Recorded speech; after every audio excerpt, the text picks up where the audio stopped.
Estamos con la cuarta conferencia de la serie Conociendo el fin de los tiempos. Así se llama la serie. Y para todos ustedes que las conferencias anteriores no las han conseguido o no las han oído, se las recomiendo. Permítanme brevemente hacerles un resumen. Hay algunas preguntas que son importantes a la luz de los acontecimientos que estamos actualmente experimentando y viviendo en el mundo a nivel internacional. Hemos visto de qué manera todos los sistemas de ideologías que los hombres han inventado están desmoronándose. En el área política, pues el comunismo duró 70 años, el siglo XX. De 1917, cuando Lenin hizo la revolución bolchevique, a 1989, que el comunismo se derrumbó. Confesando Mikhail Gorbachev, el último ministro ruso, que había fracasado porque sacaron a Dios. Esto en el área política. Después de la Segunda Guerra Mundial, cuando el comunismo ya llevaba algún tiempo, comenzó a desarrollarse la democracia. Y pues la instituyó, ¿verdad? Estados Unidos de Norteamérica. Ganaron la Segunda Guerra Mundial y se postularon como la primera potencia económica, militar y económica del mundo. Pero entramos al siglo XXI y nos damos cuenta que también la democracia está desmoronándose. Y ahora todos los políticos, ideólogos, economistas están tratando de agarrar de la democracia, del capitalismo, del comunismo, del socialismo y hacer una nueva mezcla, otra sopa marucha. Porque no les ha funcionado ninguno de estos sistemas de ideologías. Un ejemplo es China, que se considera comunista y es capitalista. Háganme el favor nada más. Esto no existía hace 40, 50 años del siglo pasado. Si tú eras comunista o eras socialista, era imposible, que fue el problema de la Unión de Repúblicas Socialistas Soviéticas, la antigua Rusia, que Gorbachev confesó: fracasamos el comunismo por aislarnos del capitalismo y haber sacado a Dios de Rusia. Y ahora pues vemos que el comunismo se está uniendo con el socialismo, se oye un poquito más bonito socialismo que comunismo, y estamos ante un mundo donde somos testigos que nada que el hombre desarrolle o invente puede prevalecer por nuestra propia naturaleza caída, pecaminosa y la imperfección de los seres humanos. Necesitamos a Dios. Filosóficamente, los ateos, es imposible que un ateo en un debate actual pueda una persona adjudicarse ese calificativo de soy ateo. Porque ahora una persona que diga soy atea no sabe filosóficamente que es insostenible mantenerse ateo, porque si una persona te dice ateo, filosóficamente lo destruyes, lo desmoronas, porque esa persona simplemente te va a decir: es que yo no creo en nada y no creo que exista Dios y que ahí acaba todo. En ese momento tú le dices: entonces tú te estás constituyendo en un Dios. Porque cuando una persona dice yo no quiero ninguna deidad, no le quiero rendir cuentas a nadie, ni mandamientos, no quiero obedecer a nadie más que a mi propia conciencia y a mi propia moral que yo me voy a inventar, en ese momento esa persona se ha endiosado. Entonces, ateo sin Dios no existe, porque no crees en nadie y crees en ti mismo, y en ese momento te constituyes en un Dios, como los césares romanos, que se erigieron dioses para que los adoraran, porque también ellos, aunque eran politeístas, creían también, ¿verdad?, que ellos también eran dioses. Bueno, en fin, políticamente, religiosamente, filosóficamente, hemos llegado a un mundo caótico, a un mundo donde prevalece la angustia, la desesperación en las gentes. Vemos las caras en los centros comerciales, donde viajes tú, la gente, jajaji, jijijo, por arriba y por dentro están llorando, vacíos, desesperados, sin esperanza, sin paz, inciertos, con estrés, tomando pastillas tranquilizantes, Secuanil, Valium, Prozac, etcétera, etcétera, por la causa e incertidumbre que reina en el mundo. Nosotros, la iglesia, la familia de Dios, hemos llegado a esta época y tenemos que saber que hay un Dios que nos dice: no temas, nunca te dejaré, nunca te abandonaré, estaré contigo todos los días del mundo, pero acércate a mí. Hoy más que nunca acerquémonos a Dios. Y cuando hablo yo acerquémonos a Dios, estoy diciendo acerquémonos a la Biblia. Tú te separas de este libro, te separaste de Dios. Mis palabras, Jesús dijo, son espíritu. Lo que está aquí escrito entra a nuestro espíritu. El intelecto es enriquecido por la sabiduría divina, pero el espíritu es fortalecido, te da convicciones, te integra, te da visión, te da paz, y cada día esa esperanza a la que todos fuimos llamados crece dentro de ti. Sepárate de este libro, no me importa que te llames cristiano, presbiteriano, bautista, Viana para el Mundo, lo que tú me quieras decir. Si tú te separas de este libro, has abandonado a Dios.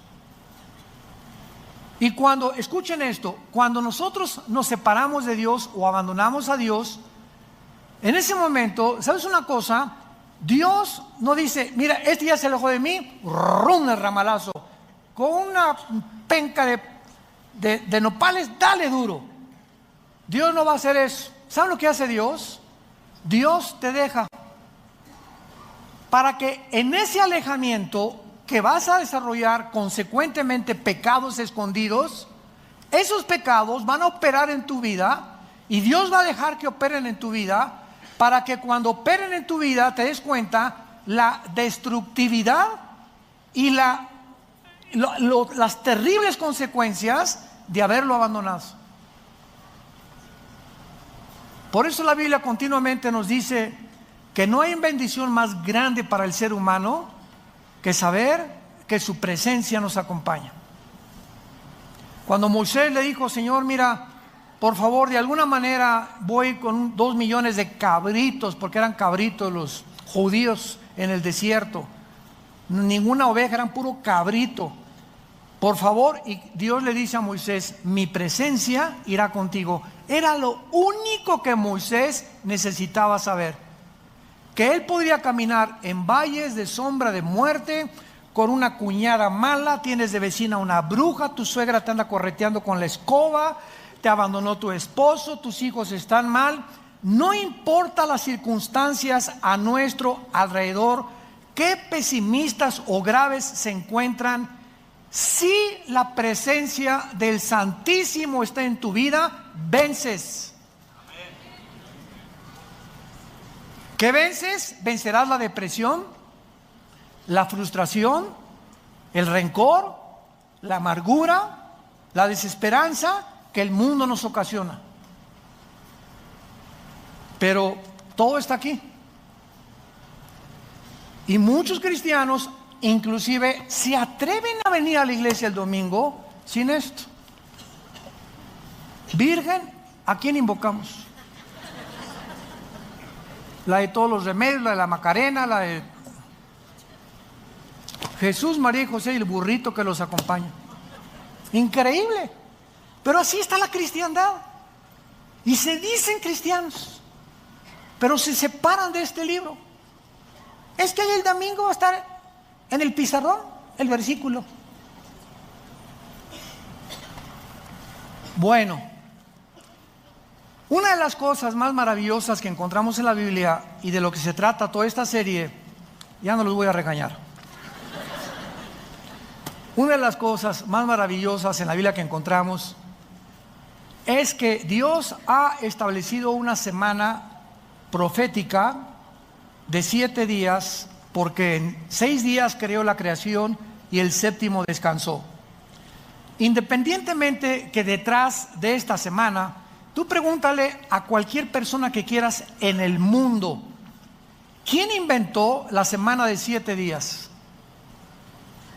Nadie te va a contestar.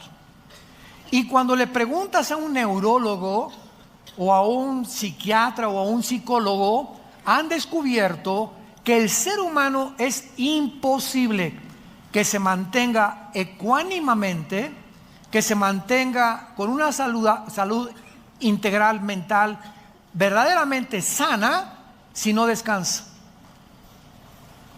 Si tú trabajas 7 días a la semana y tienes ya un mes que no haces nada, que te desligas de tu trabajo, te vas al boliche con tus hijos, una buena película, vienes el domingo aquí, ahorita te vas a comer unos chicharroncitos o al Chapultepec, pero no vas a pensar en nada una vez a la semana, no puedes continuar caminando con salud mental. ¿Por qué? Porque aquí adentro nuestras neuronas son conexiones eléctricas que cuando tú haces comienzan a hacer así chispas y te comienzan a producir problemas mentales que te van a desenfocar de tu vida, de la sabiduría que necesitamos para el matrimonio, para consejos a nuestros hijos, para resolver otros problemas, porque estás tenso, estás tensa. ¿De dónde viene esa tensión?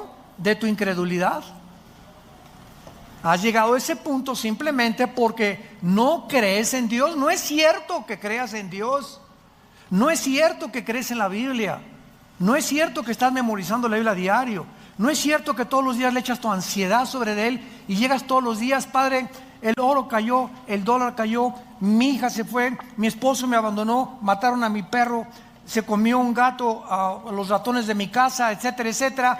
Lo que pase en tu vida, si tú tienes paz y la presencia de Dios está contigo, porque tienes contacto con Él diario, con este libro, tú vas a vencer. Tú vas a ser y vas a formar parte de los vencedores que habla Cristo en el mensaje a las 7 iglesias en el Apocalipsis. Los que vencieren, los que vencieren, los que vencieren, los que vencieren. Y dice 1 Juan 5, 4 y 5, esta es la victoria que ha vencido al mundo, los que somos hijos de Dios. ¿Eres hijos de Dios? Eres vencedor. Y si no eres vencedor, es porque realmente no has nacido de nuevo. Porque Dios no nos ha dado un espíritu de cobardía. Entonces, a partir de la semana que Dios estableció y se la dio a Israel para que descansaran el séptimo día, a nosotros nos dio el primer día, que es el domingo. Ya no vamos a meternos mucho en eso, hablé en la antigua conferencia de esto. Y la cuestión es la siguiente: Dios le da a Israel la semana de 7 días para que entiendan que el sábado no hagan nada, piensen en Dios nada más, alaben a Dios con la familia, etcétera, etcétera, se desliguen de todos los pensamientos de la semana. Y le dio Dios a Israel también la semana de años. 6 años tu esclavo, tu siervo doméstico trabaja contigo. El séptimo, en el año 7, lo vas a dejar ir. Entonces, este patrón lo vemos de una forma muy clara en la historia de la Biblia, porque si hacemos cuentas de Adán a Abraham, ¿cuántos años hubo? 2000. De Adán a Abraham, 2000 años. De Abraham a Cristo, 2000 años. ¿Cuántos llevamos? Muy bien. Y de Cristo a nuestros días, ¿cuántos llevamos? Si para Dios un día son 1000 años y 1000 años un día para Dios, estamos entrando o finalizando, ¿qué cosa? El año 6000 de historia. ¿Qué sigue? El día sabático o el milenio, que es el reino que Cristo prometió y en el cual se considera el descanso para nosotros, la iglesia, y para los judíos convertidos. Siguiendo este patrón, la pregunta es: ¿cuánto tiempo nos falta para que acaben estos 2000 años y sepamos de alguna manera, porque nadie puede poner una fecha para la venida de Cristo, podemos bíblicamente, de esto se trata esta serie, podríamos bíblicamente establecer un tiempo en el que realmente estemos seguros, sin ningún lugar a dudas, que nos encontramos en el año 6000 y que estamos a punto de salir del mundo para que Dios termine con Israel en la tribulación? Y la respuesta es sí, sí, sí.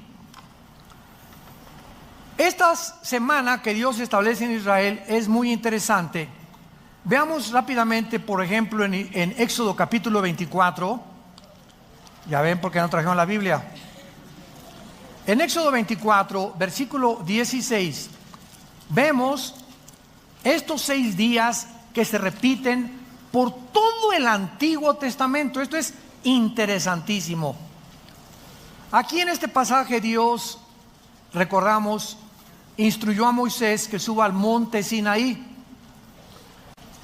Y ahí tenía que esperar, antes de reunirse con él, ¿cuántos días?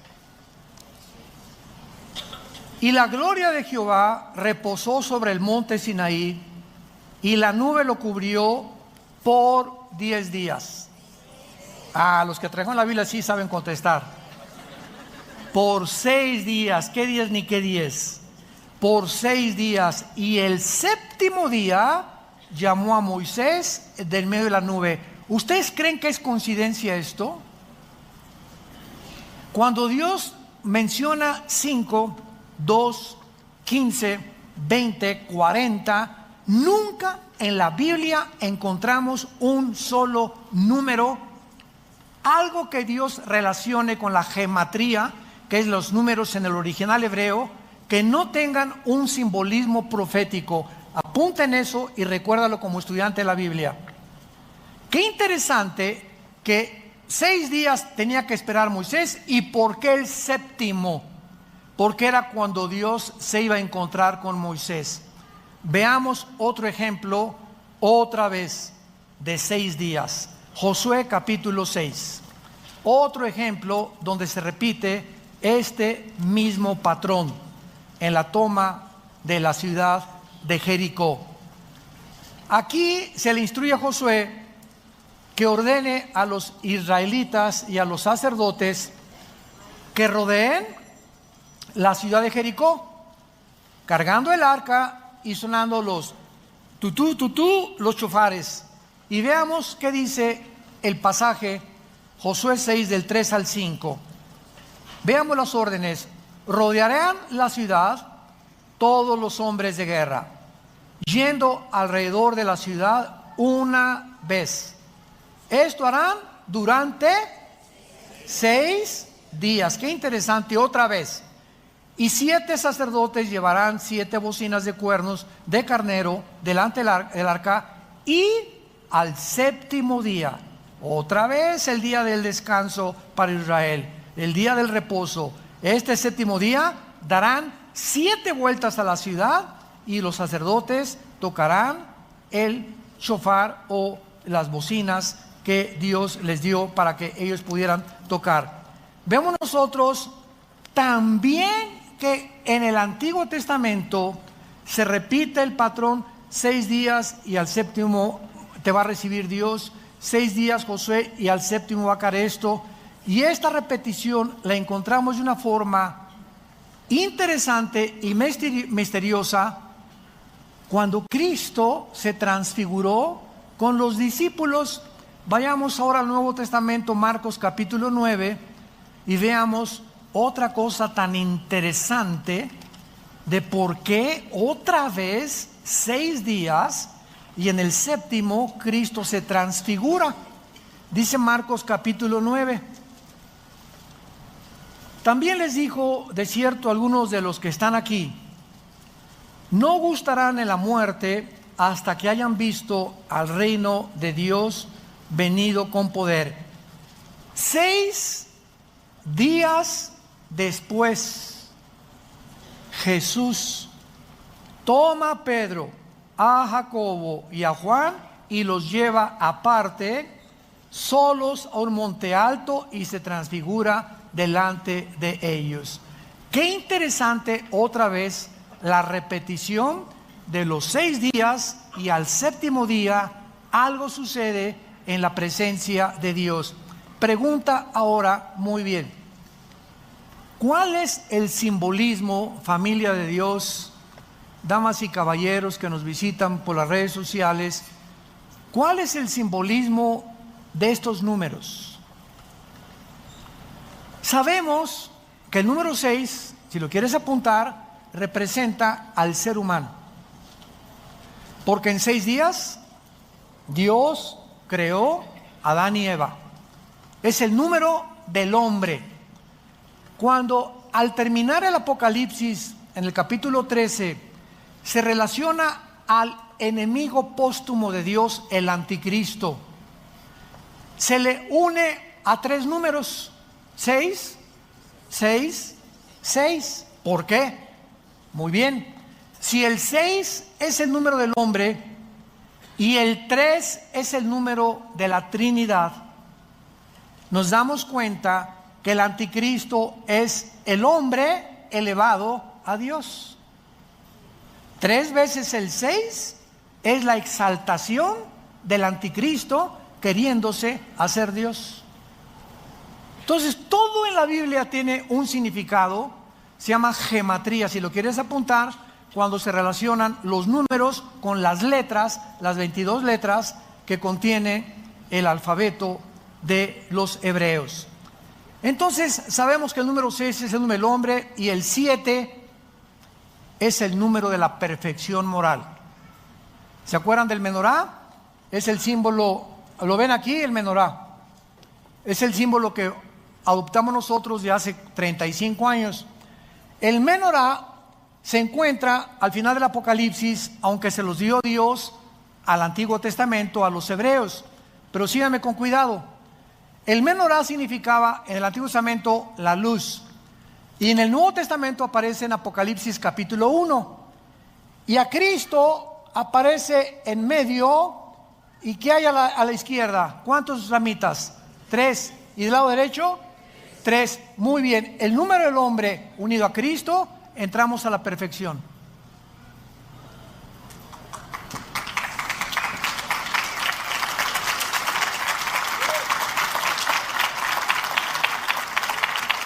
Cualquiera que me escucha, tú como ser humano, sin Jesús, eres una persona incompleta. No es hasta que Jesús entra a nuestra vida que subimos a un rango donde comenzamos, aunque no lo alcancemos en esta vida, de espiritualidad, donde la mente se nos abre y comenzamos a entrar a la dimensión espiritual mediante la Biblia, y nuestra vida comienza a ser restaurada, porque Jesús ha entrado y nos convertimos en la luz del mundo. Y tú eres la única luz en el salón de tus clases. Tú eres la única luz en tu taller de carpintería, en tu bufete de abogados, en tu consultorio médico, en tu taller de surcido, en tu escuela, donde quiera que vayamos. Estamos en un mundo en tinieblas. Ahora en Navidad te vas a juntar con personas de tu familia que no saben nada de nada más que pásamela de Tequila Cuervo. Y viva Jesús y viva Zapata también. Y si tú en estos tiempos en la que la gente está predispuesta de una forma sensible por Jingle Bells y Noche de Paz, hay un espíritu de melancolía en el mundo, etcétera, etcétera, si no aprovechamos, para eso lo hacemos, porque sabemos que Cristo no nació el 24, pero lo aprovechamos para que en este espíritu en que se encuentra el mundo demos testimonio de Él. Y ahora en Navidad, ay de aquel cristiano que tenga una noche de Navidad o que la pase con sus familiares y en toda la noche y en todo el día, ni el 25 hablaste de Jesús o les dijiste, por favor, pido la palabra. No me importa lo que van a decir de mí, quiero decirles que la Biblia dice, siempre digas, la Biblia dice que un hombre murió hace 2000 años. Querida familia, amigos que nos visitan, la Biblia dice que Él pagó por tus pecados, que Él murió y resucitó, fue enterrado y resucitó al 3 días. Ese hombre ha entrado a mi vida y no les puedo decir más que él vive. Y quiero decirles a ustedes que necesitan arrepentirse de sus vidas e invitarlo a sus vidas, a su corazón. Si te hacen caso o no te hacen caso, no es tu problema. Los resultados se los dejamos a Dios. Tú cumple con el ministerio que Dios nos ha dado. Vayan y den estas noticias al mundo entero. Y si tú no lo haces, es porque no tienes el Espíritu Santo, porque Dios no nos ha dado espíritu de cobardía, sino de poder, amor y dominio propio.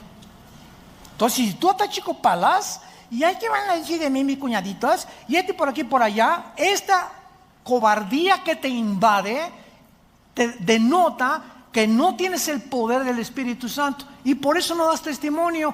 Te engañas, no es cierto que eres cristiano.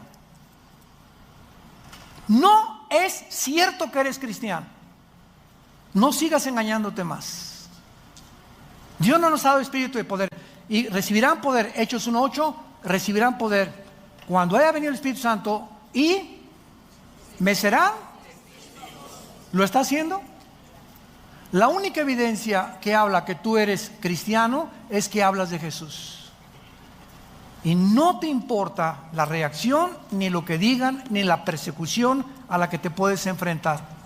Porque lo único que te interesa es cumplir con la responsabilidad de ser testigo del Hijo de Dios.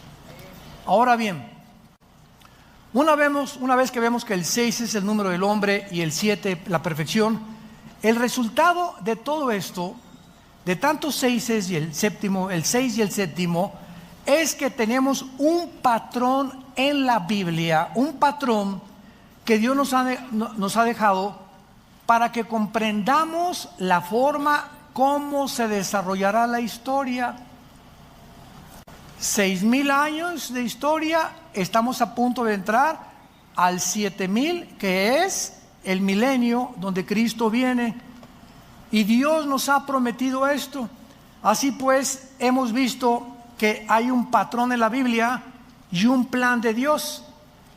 Y esta es la razón también, ¿verdad?, de poder comprender el gran panorama que tenemos en la Biblia de Dios para entender dónde nos encontramos ahora. Lo único que podemos decir con seguridad es que nos encontramos en el año 6,000. De eso no hay dudas. Porque de Adán a nuestros días ha habido 6,000 años de historia de acuerdo a las genealogías de la Biblia, con diferencias de años bisiestos. Cuando se cambió el calendario lunar, que es de 360 días, por el calendario gregoriano, que le aumentaron 5 días, minutos, segundos. Estamos en años 365 días, los judíos son sus años de 360. Entonces ha habido bastantes cambios y decimos que estamos en 2019. Pero realmente, si estamos en 2019 y realmente estamos contando los años de 360 días de parte de Dios, nos encontramos en la orilla de la venida de Jesús por nosotros.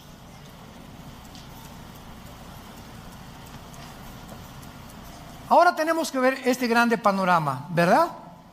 Ahora vamos a 2 de Pedro, capítulo 3, en el Nuevo Testamento, y vamos a seguir buscando estas piezas del rompecabezas, porque se nos advierte que en los últimos días, si estamos en los últimos días, vendrían muchos burladores haciendo mofa del cristianismo, de la Biblia y de los últimos tiempos, como yo he oído a líderes cristianos decir: es que el mismo ronroneo es de hace muchos años. Jesús viene, Jesús viene, Jesús viene, y hasta ahorita no ha venido. Simplemente estas personas ignoran el plan profético de Dios, es todo. Y están expresando barbaridades.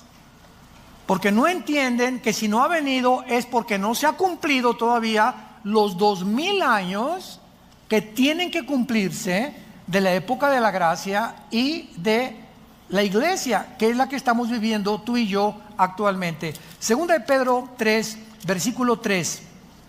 Sabiendo primero esto, Pedro tenía interés que lo supiéramos, que en los postreros días vendrán burladores andando según sus propias concupiscencias y diciendo: ¿dónde está la promesa de su venida o de su advenimiento? Porque desde el día en que los padres durmieron, todas las cosas permanecen así como desde el principio de la creación. Estos, dice Pedro, los que se burlan, estos ignoran voluntariamente que en el tiempo antiguo fueron deshechos por la palabra de Dios los cielos y también la tierra, que proviene del agua y por el agua subsiste, por lo cual el mundo de entonces pereció anegado de agua. Pero los cielos y la tierra que existen ahora están reservados por la misma palabra, guardados por el fuego en el día del juicio de la perdición de los hombres antiguos. Mas, oh amados, versículo 8. Atención, mas por favor pongan atención, no ignoren esto, que para con el Señor un día es como 1000 años y 1000 años como un día. En otras palabras, deja de hablar tonterías, dejen de hablar barbaridades. Es que si no te ha amanecido es porque a la ley y al testimonio no has recurrido.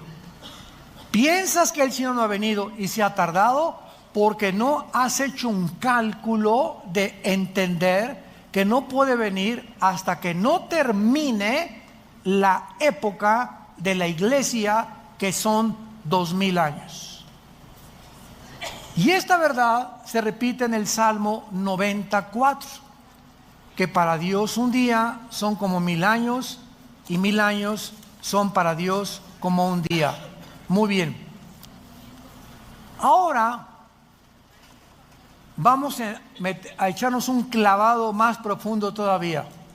Vamos al libro de Oseas, en el Antiguo Testamento, Oseas, capítulo 5, y vamos a encontrar y descifrar otro misterio escondido, maravilloso, que tal vez muchos lo habíamos leído, y yo hasta hace algunos meses también pude, ya realmente me resaltó así, como decían los griegos, eureka. Cuando los griegos descubrían algo decían eureka, o sea, se hizo la luz, o recorcholis, zambomba, lo he encontrado, lo he descubierto, de repente, ya lo entendí.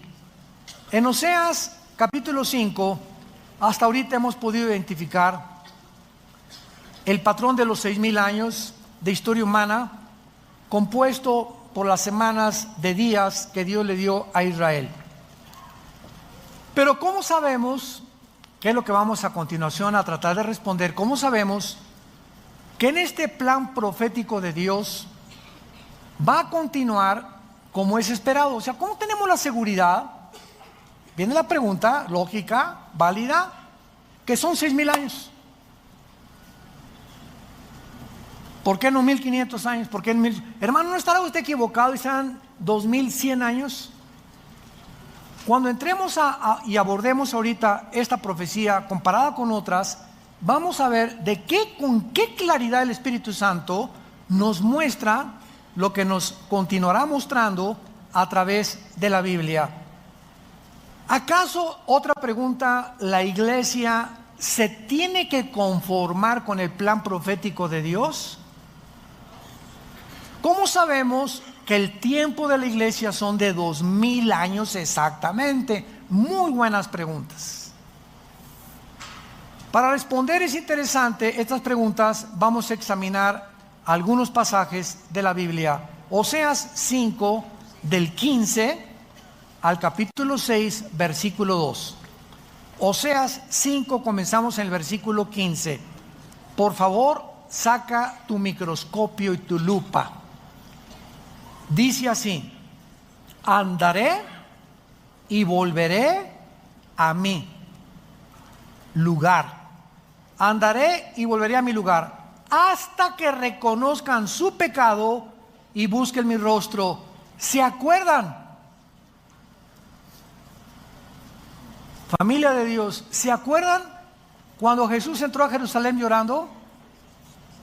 Y dijo estas palabras: Jerusalén, Jerusalén, que matas a los profetas y como la gallina a los pollitos los he querido y ustedes no quisieron. ¿Y se acuerdan lo que Jesús dice a continuación? Baruch Hashem Adonai Eloheinu, en el hebreo, que dice: me dirán hasta que me digan, Baruch Hashem, hasta que ustedes me digan, bendito el que viene en el nombre del Señor, regresaré a Jerusalén. O sea, hasta que Jerusalén se convierta espiritualmente, Jesús no puede regresar a Israel. Y 600 años antes, el profeta Oseas dice: ¿de quién creen ustedes que está diciendo, andaré y volveré a mi lugar hasta que reconozcan su pecado? ¿De quién está hablando? De Jesús. Oseas se adelantó a las palabras proféticas de Jesús. Hasta que cuando yo regrese, reconocerán su pecado y buscarán mi rostro, en su angustia me buscarán, que será el tiempo de la tribulación. ¿Vamos bien? ¿Capiche? Capítulo 6. Vengan y volvámonos a Jehová, porque Él arrebató y nos curará, hirió y nos vendará. Por favor, saquen su lupa. Nos dará vida, subraya la palabra vida. Después de 2 días, al tercer día nos resucitará. Subrayen la palabra resucitará. Son 2 palabras diferentes, vida y resurrección, que vamos a explicar. ¿Después de cuántos días les dará vida Dios a Israel? ¿Serán días de 24 horas? Días de años, 2000 años. Ya me voy.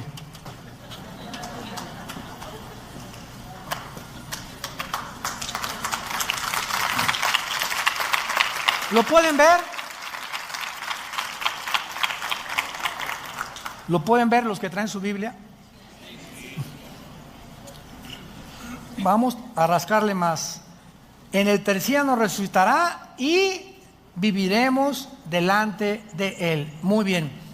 Vemos nosotros la frase hasta que digan, que estaba profetizado en espera de que regresara el Mesías a Israel, y hasta entonces Israel podría tener vida.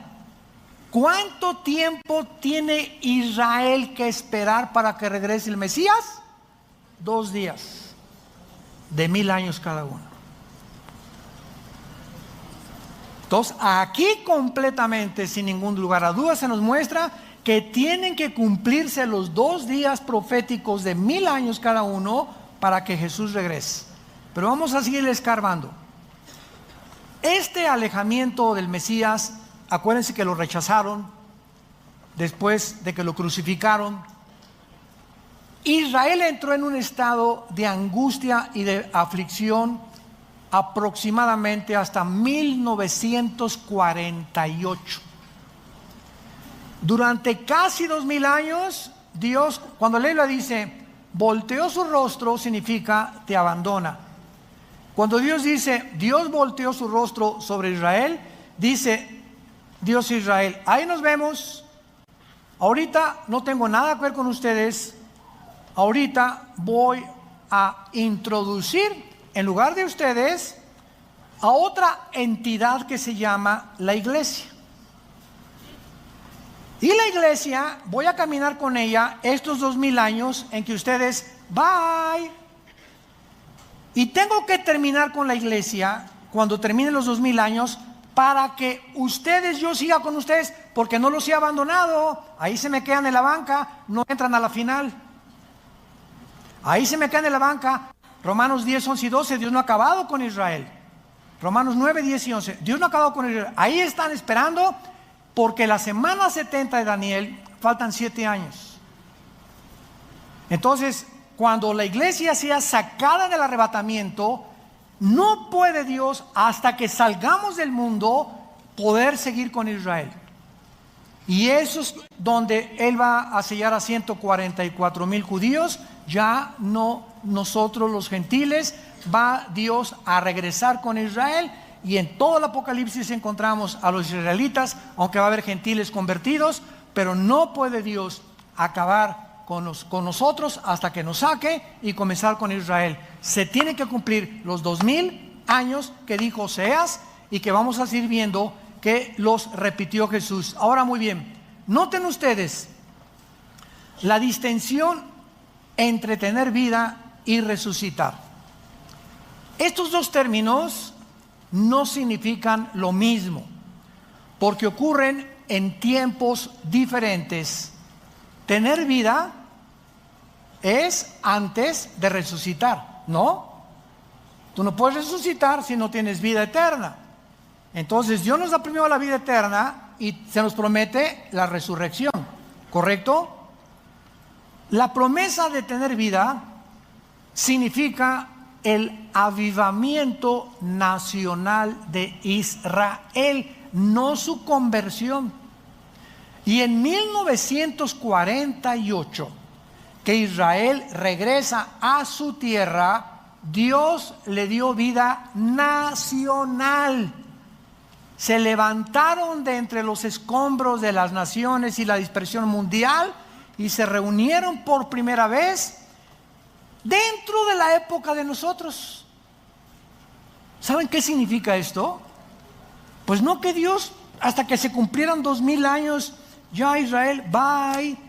Lo que está haciendo Dios es que cuando en el 48 David Ben Gurión, el primer ministro de Israel, el 14 de mayo a las 5 de la mañana sacaron el shofar, tu, tu, tu, tu, tu, y el sonido que hicieron en el 48 es el sonido del shofar que en el libro de los números se hacía para llamar al pueblo. En el 48 se tocó el shofar. Los judíos no lo entienden, nosotros sí. Dios nos tocó el shofar en el 48 para decirnos: ¡ahí vengo! Reúnanse, comiencen a buscarme.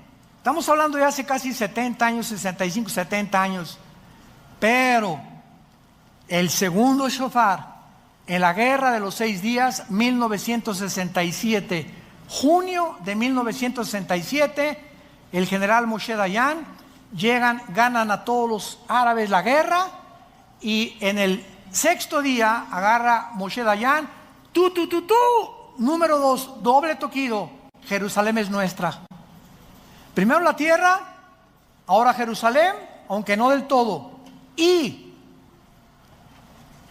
en el siglo XXI, el presidente de los Estados Unidos, Trump, llámale como le quieras llamar, no me interesa cómo le llames.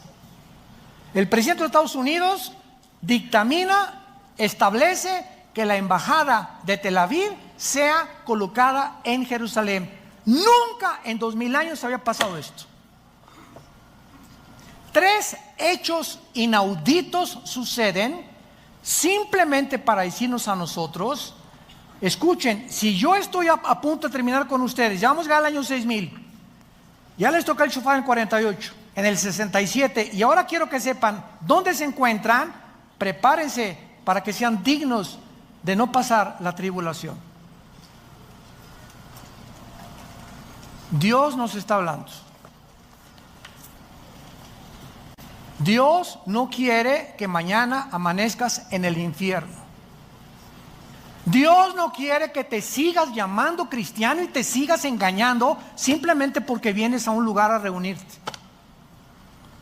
Dios quiere sacudirte las fibras más íntimas de tu alma para que despiertes a la realidad si eres o no eres, para que te examines a ti mismo, porque el tiempo se acabó. El tiempo se acabó.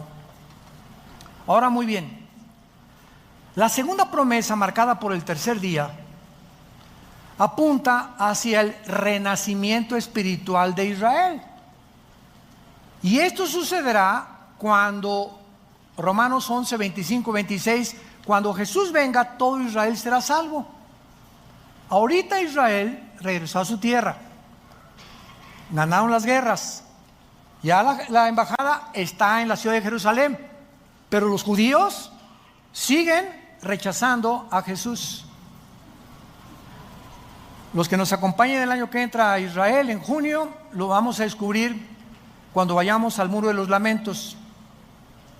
Cuando entremos al Muro de los Lamentos, antes de entrar, hay como un puesto que nos dan kippahs así de cartón, y tú no puedes acercarte al Muro de los Lamentos sin la kippah. Nos tenemos que someter porque es la costumbre de los judíos. Creen que es es una blasfemia acercarte sin que te cubra la cabeza, cuando nosotros se nos dice en 1 Corintios 11 que para el hombre es deshonroso cubrirse la cabeza. Bueno, pero así son ellos, ¿verdad? Son los religiosos. Y cuando llegamos a algunos momentos, vas a encontrarte a judíos enfrente de los lamentos vestidos de negro, con caireles, con sombreros, casi quizás se lo ponen después, pero los religiosos ortodoxos tienen sombrero y están así. Y agarran papelitos y los escriben y los meten entre las hendiduras de las piedras del Museo de los Lamentos, para que cuando venga el Mesías, esas oraciones que introducen en las piedras se cumplan. Con la única diferencia que cuando venga el Mesías, no es el Mesías que ellos esperan, será el anticristo,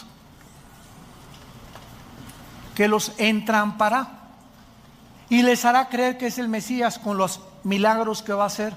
Y muchos escogidos cristianos también se van a ir con la finta y van a ser engañados. Entonces es una religiosidad en Israel ahorita impresionante. Y si tú en el Muro de los Lamentos, se los advertimos a todos los que nos acompañan, mencionas la palabra Yoshua, te apedrean, te adelantas al rapto. A mí me lo hicieron, no me apedrearon, me salvaron. Pero yo no me acuerdo, hace 3, 4 años, la última vez fuimos a Israel, yo no sabía. Gracias a Dios estaba conmigo un rabino argentino, judío, y comencé a testificarle a Jesús, y me rodearon como 10 rabinos, y me veían así con unos ojos horribles. Y yo estaba demostrándoles con el Salmo 22 y Isaías 53 que Jesús es el Mesías, pero estaban así tan expectantes y me decía desde atrás el misionero que teníamos: vente, me dice, te van a aventar pedradas ahorita, vente corriendo. Yo le decía que no te entiendo, ¿qué onda? Total que el rabino argentino, de alguna manera Dios le tocó el corazón, me agarró y me sacó y me llevó hasta afuera del Muro de los Lamentos, y ahí me dijo, me enteré 2 años después que ahora es pastor en Argentina. Se convirtió a Jesús. Gracias, Padre. Tu palabra no vuelve vacía. Ahora, muy bien. Y en penúltimo lugar, estos 2 días son muy interesantes porque, repito, ya Dios le dio vida nacional, va a venir la vida espiritual. Y vemos nosotros que cuando Jesús vino, continuamente estuvo diciéndoles a sus discípulos: me voy y regreso. Lo que dice Oseas, me iré y regresaré. Vamos a ver rápidamente algunos pasajes. Juan 7, Evangelio de Juan, capítulo 7, versículo 33. Esto es precioso en la Biblia. Dice Juan 7, 33, está Jesús hablando. Entonces Jesús les dijo: todavía un poco de tiempo, o sea, aquí está hablando ya semanas antes de su crucifixión. Vean cómo Cristo tenía su calendario y su agenda perfectamente trazada. Cuando llegó el día de su muerte, cenó la última cena. ¿Se acuerdan qué les dijo? Jesús sabía en la última cena que era la última cena, que no iba a desayunar ya con los discípulos. Él sabía perfectamente bien el día, la hora, los segundos en que iba a morir. Su agenda estaba clarísima, la que el Padre le dio antes de bajar al monte. Y comienza a anunciarles: todavía un poco de tiempo estaré con ustedes e iré al que me envió. ¿De qué está hablando? De su resurrección, que no se iba a quedar en la tumba. Los discípulos no lo pudieron entender. Juan capítulo 14, un pasaje que todos se saben de memoria, ¿o no? No se turbe vuestro corazón si creen en Dios. Lo primero, no te intimides, no permitas lo que va a pasar en el mundo, no entres en depresión, en desesperación, en ansiedad, no pierdas mi paz, mantente tranquilo, nunca te dejaré, nunca te abandonaré, no temas a nadie. Por favor, quiero que entiendas, si tú crees en Dios, crees en mí también. Y fíjense lo que dice a continuación: en la casa de mi Padre muchas moradas hay. Si yo no fuera, no os lo hubiera dicho. Voy a prepararles lugar. ¿De qué está anunciando? De que iba a morir y que iba a irse a otro lugar, que iba a resucitar. Es de lo que está diciendo. ¿Qué leímos en Oseas? Me iré y regresaré cuando ustedes venga la angustia y la tribulación me buscará. Lo que estaba diciendo Oseas estaba profetizando lo que Jesús iba a cumplir. Y si me fuere, versículo 3, les prepararé lugar, vendré otra vez, los tomaré a mí mismo, que es el rapto, para que donde yo estoy, ustedes también estén. Sin embargo, para terminar, aun cuando Jesús anuncia todas estas cosas al pueblo de Israel, sabemos que nadie entendió lo que estaba diciendo. Y lo mismo va a pasar con la iglesia. Miles, millones de cristianos ahorita en el mundo entero todavía no entienden qué es el cristianismo. No hablan de Jesús, no comparten el evangelio, no viven las vidas que Dios quiere que vivamos. Dicen, pero sus hechos lo niegan. Lo mismo va a repetir. Si todavía no entiende que el barco se está hundiendo ya en el mundo, que estamos en un mundo podrido, completamente putrefacto, que ya huele a basurero, todo el mundo, las naciones, la política, todo está ya echándose a perder, y los cristianos siguen con sus telenovelas, pensando, ¿qué carrera voy a estudiar? Una que deje feria. Y si no transo, no avanzo. Y si esto, y es increíble que así va a sorprenderte el arrebatamiento de la iglesia. Aun cuando actualmente nos encontramos en la época de la iglesia, escuchen esto es importantísimo para terminar. La iglesia cristiana no es la fuerza que guía el plan profético de Dios, es Israel. Por eso hace 70 años, en el 48, Dios hizo, ante la expectación del mundo, una nación, la hizo renacer en un solo día, para recordarnos que el plan profético se cumple en Israel, porque es el factor crítico que Dios usa para mostrarnos en qué tiempo nos encontramos. Israel es el termómetro de Dios. Comenzó llamando a Abraham y terminará llamando a los judíos en Apocalipsis capítulo 5 en adelante.